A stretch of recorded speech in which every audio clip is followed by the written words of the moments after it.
Así es, aquí en Panorama Político revisamos inmediatamente generalidades del siguiente candidato presidencial. Se trata de Wilson Gustavo Larrea Cabrera. Su edad, 64 años. Tiene estudios en Derecho y Sociología. Es casado y tiene una sola hija.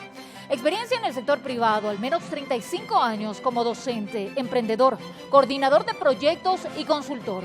Experiencia en el sector público. Fue diputado por Pichincha entre 1994 y 1996. También subsecretario de Gobierno de Abdalá Bucaram en 1996 y ministro de Gobierno de Rafael Correa en 2007. Además, ministro de Seguridad Interna y Externa. También en el gobierno de Correa en 2008. Candidaturas presidenciales. Esta es la primera vez que participa. El nombre de Gustavo Larrea en la vida política nacional no es nuevo. En un principio fue cercano al expresidente Abdalá Bucaram y posteriormente a Rafael Correa. Fue cofundador de Alianza País. Sin embargo, por discrepancias con el expresidente Correa, dejó el Ministerio de Seguridad Interna en 2008.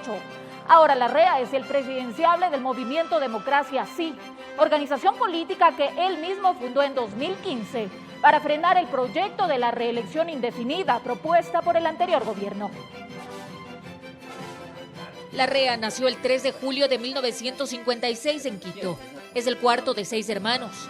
Desde 1972 vivió en Caracas, Venezuela, por el exilio de su padre Hugo Larrea, quien fuese ministro de Educación de José María Velasco Ibarra, y es por ello que en la dictadura militar de Guillermo Rodríguez Lara, su familia decidió radicarse en ese país donde terminó el bachillerato y empezó a estudiar Derecho.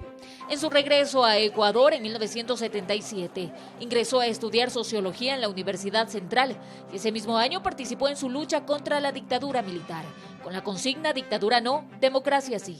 Y aunque de eso han pasado muchos años, siempre ha estado ligado a la vida política. Hoy quiere ser presidente de los ecuatorianos con puntos claros sobre las propuestas. Su principal prioridad, el empleo. Crear fuentes de trabajo para recuperar los más de 300.000 empleos perdidos. Y para ello se reducirán las tasas de interés, se reprogramarán las deudas y se orientará el sistema productivo hacia la creación de empleo. Además dice que tras la pandemia la economía de las familias se ha visto seriamente afectada, por lo que plantea eliminar las competencias del llamado buró de crédito. Se pondrá en marcha el programa Emprendimiento Solidario, con hasta $500.000 para las medianas empresas. Garantizará la dolarización. Y en cuanto a la salud, el primer día de su gobierno sostiene que pondrá en marcha el proyecto COVID-0, que por un lado bloqueará los contagios y por el otro asistirá a los enfermos. Creará además una red de salud comunitaria. Asimismo, impulsará el Sistema Nacional de Transplantes. Larrea también propone eliminar el examen Ser Bachiller y una reforma institucional. Así es, en este domingo ya nos acompaña la candidata Alexandra Peralta, candidata a la vicepresidencia de la República por Democracia Sí. ¿Cómo está? Qué gusto tenerla aquí en Panorama Político. Acompañará en la papeleta a Gustavo Larrea y al igual que él, usted asesoró a inicios a este gobierno porque estuvo de viceministra de Agricultura en el 2018. ¿Por qué aceptó la candidatura Alexandra Peralta? ¿Se siente preparada para asumir ese cargo? Muchas gracias a la audiencia y gracias por la invitación. Realmente hoy me honro de representar a Gustavo en esta entrevista.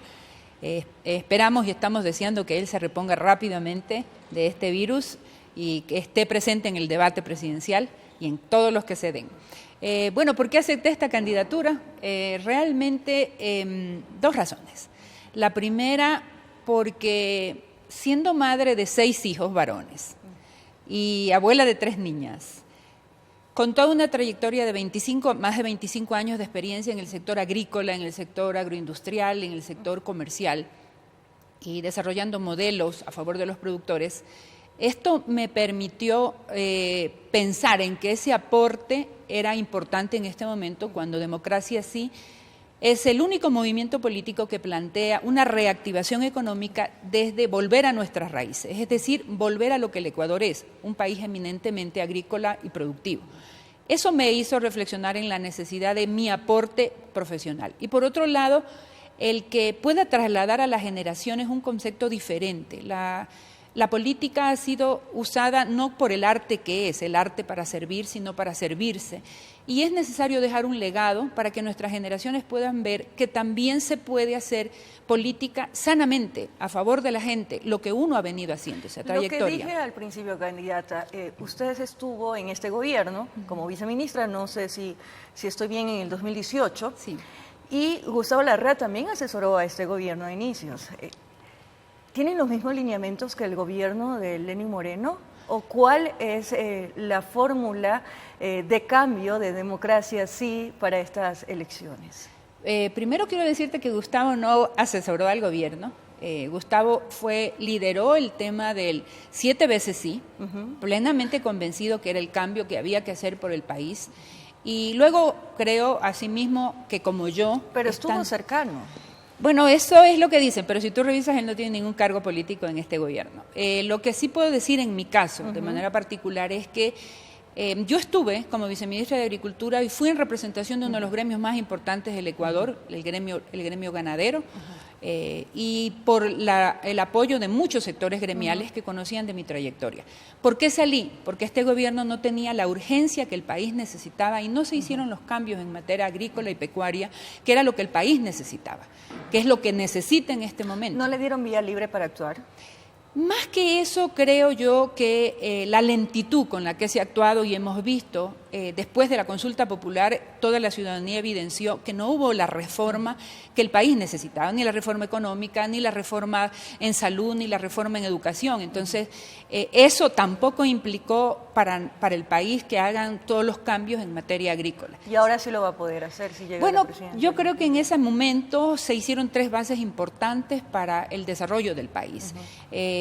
Yo tuve la oportunidad de sentar las bases y el inicio para que se separe en ese momento la leche del suero, que estaba afectando a la producción lechera porque se dejaba de comprar a los productores.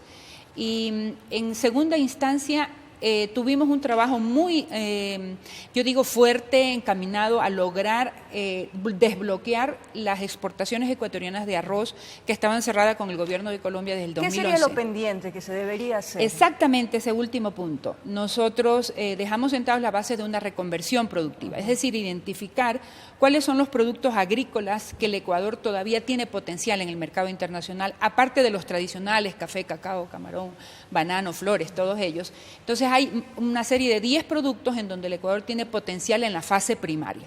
Luego, cuando salí del ministerio a mi sector privado, a mi emprendimiento, entonces ahí nos dimos cuenta que el Ecuador tiene aún mayor potencial cuando tú agroindustrializas los productos, es decir, le das el valor agregado a las materias primas, que hasta ahora eso sigue siendo una deuda y que se convierte parte de la política nuestra en cuanto al cambio del modelo económico a un modelo que tenga como privilegio el sector agrícola y el sector forestal y el sector de la pesca. ¿De dónde vendrán los recursos precisamente para explotar ese sector agroindustrial que usted denomina? Bueno, mira, si nosotros queremos identificar, y ya entrando en materia más de la propuesta como tal, si tú hoy ves, las familias ecuatorianas tienen una necesidad, y la necesidad actual es empleo. Empleo, empleo y más empleo. Entonces, esa es nuestra propuesta. Pero difícil, ¿cómo van a dar fuentes de trabajo? Claro, las fuentes de trabajo vienen por la reactivación del gobierno en los sectores que el gobierno lo tenga que hacer, con los recursos que tengamos, pero creemos firmemente que la reactivación tiene que venir con recursos. En una economía dolarizada como la nuestra, tú vas a tener 3 fuentes de ingresos de dólares, ¿verdad? La inversión, la deuda o las exportaciones. Nosotros apuntamos a las exportaciones con valor agregado. Allí es donde van a venir los recursos. Pero hasta que eso se dé, que no es un suceso, es un proceso, tenemos que reactivar la economía creando un gran Fondo Nacional de Reactivación Económica. Un fondo nacional que no viene con deuda soberana, no viene como deuda nuestra, sino que viene de los mismos organismos internacionales que tienen recursos en este momento para proyectos para mujeres, para madres emprendedoras, jefas de familia, para jóvenes, que allí tienes algo de recursos, tienes recursos para forestación, para reforestación, tienes otra línea allí, y también la apertura a que la banca internacional pueda sumarse a esta propuesta, porque a este fondo, porque realmente es lo que se quiere en el país. Uno de los errores del país fue precisamente quedarse sin ese colchón, ¿no? Exactamente, el que nosotros hayamos desvirtuado que los fonditos no servían. La mayoría de los países han podido sostener en esta crisis a muchos de sus habitantes, y Ecuador no pudo hacerlo. Aquí la crisis la pagó la gran mayoría, porque ni siquiera tuvimos un aporte de los que más tenían, como pasó en el terremoto. O sea, nadie apoyó a salir de esta situación, y hoy estamos obligados a tener un redoble de esfuerzos para sacarlo. ¿El binomio Larrea-Peralta está de acuerdo con los fondos? Estamos de acuerdo con los fondos que están estimados para esta reactivación. Esta reactivación económica tiene que venir con dólares que se inyecten a la economía a tasas de interés sumamente bajas. No podemos seguir manteniendo las tasas de interés que hemos mantenido hasta ahora, porque obviamente eso encarece toda producción. Nosotros planteamos este fondo que no llegue más allá del 5% a 10 años plazo, con un año de gracia por el tema de la pandemia, y que al menos tenga hasta $10.000, porque lo que buscamos es que $10.000 puedan llegar a los pequeños productores y a los microempresarios. Nos quedamos en un tema muy importante, que es el tema del desempleo. Usted ha dicho que, bueno, las fuentes de trabajo vendrán de esa reactivación productiva, pero también cómo se va a apoyar a esos emprendimientos que han surgido en medio de la crisis, en medio de la pandemia, en esta crisis económica profunda. Muchas personas han tenido que emprender obligatoriamente. ¿Cuál va a ser el apoyo del gobierno de Larrea-Peralta? Ese emprendimiento es el que creemos que el Ecuador debe dar. ¿Por qué? Porque estos recursos que vienen vía créditos van a reactivar. Está aprobado en los estudios, y puedes revisarlo, la Cámara de la Pequeña Industria tiene análisis en cuando por cada $10.000 tú puedes generar entre 2 y 3 fuentes de empleo. Esos recursos que van a los pequeños productores, a los microempresarios y tal vez a las pequeñas empresas de $100.000 y a las medianas de $500.000, es lo que les van a permitir en este momento la reactivación. Pero hay una cosa que hay que hacer, y urgentemente, y es lo que planteamos: la eliminación de la competencia temporal del buró de crédito o de la central de riesgo. Porque a esta central de riesgo cayeron la mayoría de los microempresarios, la mayoría de los pequeños, los que no han podido pagar su deuda, los que hoy están limitados a no poder enviar a sus hijos al colegio porque no tienen cómo renovar, y porque necesitamos un crédito barato, de tal suerte que hoy no tengamos que caer en una renovación de una tarjeta de crédito, cuesta 28%. Es decir, es tan caro el dinero que solamente tiene que lograr bajárselo si abrimos a la banca extranjera un ingreso al país que compita con la banca nacional, que haya competencia con la banca nacional. ¿Y qué va a pasar con estos altos costos de los servicios bancarios? Que muchos candidatos han dicho, bueno, ya no vamos a permitir que se dé por parte de la banca privada estos cobros excesivos a los ciudadanos. ¿Qué es lo que van a hacer ustedes en esa materia? O sea, tiene que renovarse todo eso. O sea, en la medida en que el capital viene a competir, es como cualquier otro producto. Tú sales con un producto, mucho producto al mercado, y los precios tienden a bajar. Entonces, si tienes capitales aquí de la banca que venga a invertir aquí en el Ecuador, que venga a trasladarse a través de la banca pública, de la misma banca privada o de las cooperativas de ahorro y crédito, vas a lograr que las tasas de interés bajen, y es lo que el país requiere. En este momento no podemos seguir teniendo tasas tan altas, porque eso no ayuda a la reactivación económica. ¿Y los tributos? Bueno, en materia de tributos nosotros tenemos una política clara. De hecho, la renegociación con el Fondo Monetario Internacional implica una subida del 3% del IVA.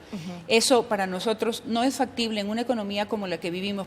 Mientras menos recursos tú tienes, si tú elevas el costo de los bienes, vas a vender menos. Y lo que necesitamos es dinamizar la economía. Le voy a cortar, candidata, porque tenemos que hacer un corte comercial aquí en Panorama Político. Pero una de las declaraciones que me ha llamado la atención de ustedes, que ha dicho, yo como vicepresidenta no seré un adorno. ¿A qué se refiere, candidata? Al volver de la pausa.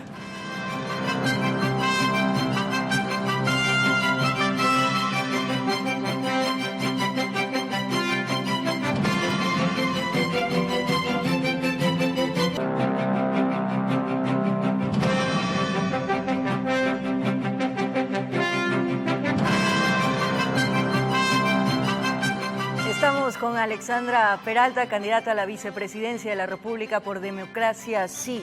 Candidata, ¿a qué se refiere a que no será un adorno de llegar a la vicepresidencia? Mira, yo fui invitada a participar para que mi aporte de mi experiencia de más de 25 años desarrollando modelos asociativos para pequeños productores en la sierra que salieron de la pobreza, luego de mi experiencia en el sector industrial y en la agroindustria y mi experiencia en la consolidación de mercados tanto internos como externos, sea un aporte para el país. Y eso yo quiero agradecérselo a Gustavo porque vio en mí esa visión y ese es el encargo que me dijo. La reactivación económica desde nuestras raíces es lo que tú vas a encargarte. ¿Usted cree que los vicepresidentes han sido adornos de los primeros mandatarios del gobierno, no han tenido un papel fundamental? Bueno, Glass tuvo un papel fundamental y ahora está preso, ¿no? ¿Usted cree que va por ese lado o porque es mujer?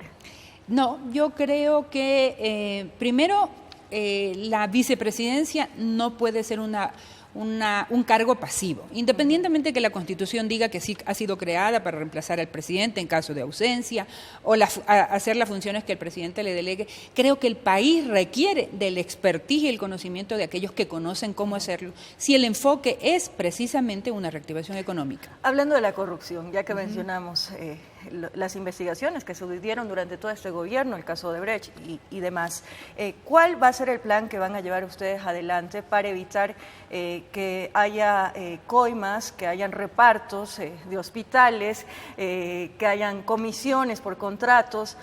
¿Cómo van ustedes a vigilar precisamente que exista transparencia en los procesos públicos? Mira, para nosotros es fundamental el cambio de la ley de contratación pública. El sistema de contratación pública como tal está viciado.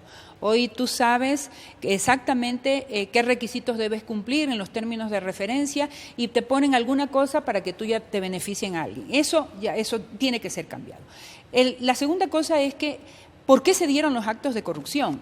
Porque si tú revisas allí, lo debes saber como periodista, se creó lo que se llamaba el giro específico de negocios, por un candidato a presidente ahora. Ese giro específico de negocios, ¿qué es lo que hace? Que yo le compre a María Fernanda a dedo.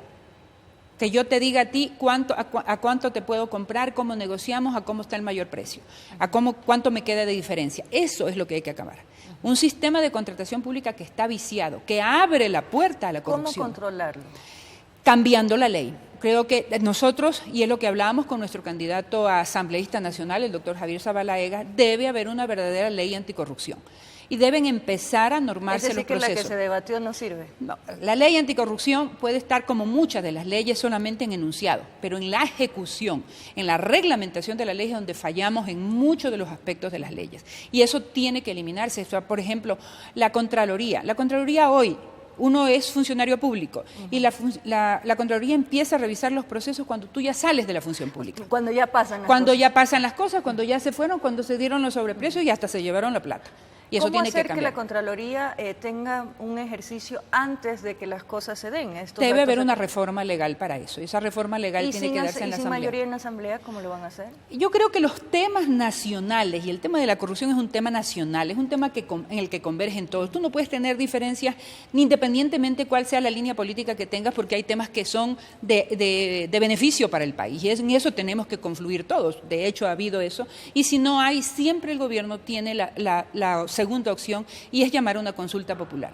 Pero que esto tiene que cambiarse, no podemos seguir. O sea, la propuesta, y Gustavo siempre nos habla acerca de que él quiere una Contraloría que vigile desde el inicio, desde el presidente y a todos los procesos, y en eso nos vamos a sostener. Retomamos el tema político. En las encuestas, el binomio Larrea-Peralta no tiene un apoyo mayoritario de la ciudadanía. ¿Cuál es la estrategia para conseguir los votos de los ecuatorianos? Ustedes han asegurado que las encuestas nunca han acertado, así que pueden haber sorpresas a última hora. ¿Cómo llegar a los ecuatorianos en ese tan poco tiempo? ¿Esperan ustedes llegar, por ejemplo, a los indecisos?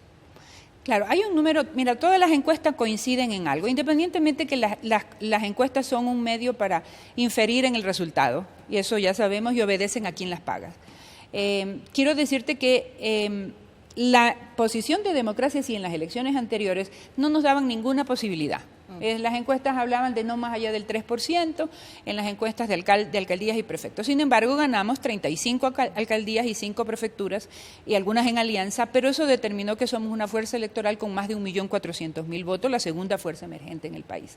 Entonces, hoy la captura de todas esas encuestas hablan de que hay un 60% de indeciso. Y allí es que donde yo creo, básicamente, que este ejercicio democrático es la mejor oportunidad para poder que la ciudadanía conozca propuestas. Es decir, ustedes no renunciarían a la franja electoral, como ha dicho un candidato. Mira, yo creo que las franjas y la ciudadanía debe conocer. Nosotros no tuvimos recursos del fondo partidista porque fue nuestra primera elección, la anterior, y tienes que tener 2 previas. Pero la de promoción y hay que usarla porque tenemos que dar a conocer las propuestas. La ciudadanía no puede dejarse llevar solamente por un candidato que tiene recursos o que puede comprar mayor cantidad de espacios publicitarios. O sea, tiene que haber un equilibrio en esto. O sea, yo discrepo o respeto sobre toda manera a aquellos que han dicho que ellos no quieren hacerlo, tendrán sus medios para hacerse promocionar, pero creo que si tú eres candidato debes hacer que la ciudadanía conozca tus propuestas. ¿Ustedes creen que habrán elecciones transparentes con toda esta disputa entre el CNE y el Tribunal Contencioso Electoral? Bueno, han habido reparos al proceso y de hecho muchas de las cosas, inscripciones de candidaturas que han estado viciadas y sin embargo hoy están inscritas, pero creo que la ciudadanía juega un papel importante, la veeduría ciudadana y sobre todo la prensa, y ahí ustedes juegan un papel fundamental para que haya transparencia en el proceso electoral. Me gustaría profundizar en su propuesta de reactivación productiva. Sí. Los ecuatorianos necesitan que el país salga adelante en el tema económico. ¿Cómo hacerlo efectivo en los primeros meses de gobierno? Porque se necesita una acción inmediata por parte del nuevo gobierno. Así es. Mira, nosotros planteamos una reactivación en este momento, como te digo, en la generación de empleo. Hay que hacer todos los mecanismos que sirvan para activar al sector privado, apoyarlo para el desarrollo de que haya nueva generación de empleos. De hecho, debe haber una gran campaña de consumo que haga que lo que produce el Ecuador se empiece a dinamizar y a vender, porque por cada demanda tú haces de una industria, pongamos una industria de alimentos, tiene mayor demanda porque tú generaste esa demanda, esa va a comprar más materia prima, va a adquirir mayor mano de obra. No han sido efectivos los programas de consumo nacional, ¿no?, de los productos ecuatorianos. Creo que no hemos sido constantes en eso, y te lo digo por el tema de alimentación. Creo que no hemos sido constantes, no ha habido una figura estable en el tema. Pero, ¿qué hay que hacer en el tema de reactivación productiva? Yo siempre digo, los gobiernos y sobre todo los candidatos en épocas de campaña, todos dicen hay que volver los ojos al campo. Y es más, un presidente que por ahí dijo, le debemos al campo. Pero nosotros debemos ver en eso como el futuro nuestro. Mira, vivimos el boom petrolero del 2009 al 2014, el mejor precio de petróleo que hemos tenido, el segundo boom petrolero. Sin embargo, no se sembró el petróleo, no se invirtió en lo que sea desarrollo. Se generaron carreteras, se generaron infraestructura, pero se confundió infraestructura con desarrollo. Ahí tú tienes crecimiento económico. Si haces una carretera, contratas gente, le pagas, tienes crecimiento económico, pero es momentáneo. Eso no implica un desarrollo. El fortalecimiento del sector agrícola es inminente. Y te lo doy por cifras, María Fernanda. Tú puedes revisarlo en los datos del Banco Central. El ingreso por exportaciones petroleras de enero a octubre llega a 3.747 millones. Echa ojo la cifra, 3.747.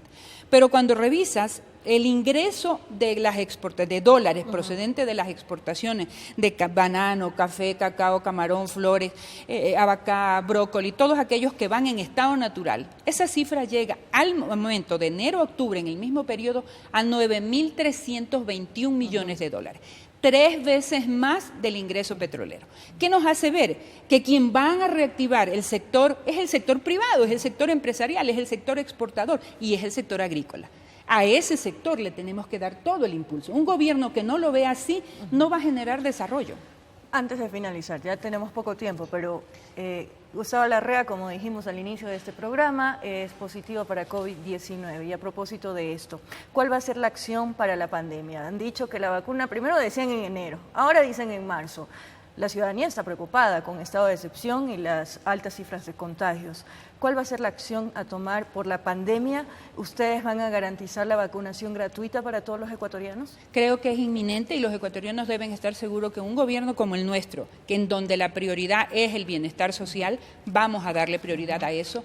Pero adicionalmente es importante que emprendamos desde ahora, y ese es un llamado a las autoridades porque no nos podemos demorar en esto, hay que algo que debió hacerse ya, es una gran campaña de subir la inmunidad de la población. Lo hicieron países como Vietnam u otros otros países, en donde se le empezó a dar a la población niveles, medicamentos, vitaminas para subir la inmunidad y estar preparados para resistir el virus. Acá estamos esperando que llegue la vacuna. De hecho, podemos garantizar que cuando llegue, que va a llegar a los sectores más vulnerables más rápidamente, porque tenemos que cuidar a nuestros ancianos, a nuestros médicos, a los profesionales, a los que están en primera fila, porque esto viene grave. O sea, esto es una preocupación que del gobierno nuestro es inminente y prioritaria. Se nos acabó el tiempo, pasa volando, pero finalmente la dinámica que hacemos siempre en Panorama Político, en pocas palabras, mirando a la Cámara, los ecuatorianos, ¿por qué deben votar por el binomio Larrea-Peralta y la propuesta de Democracia Sí?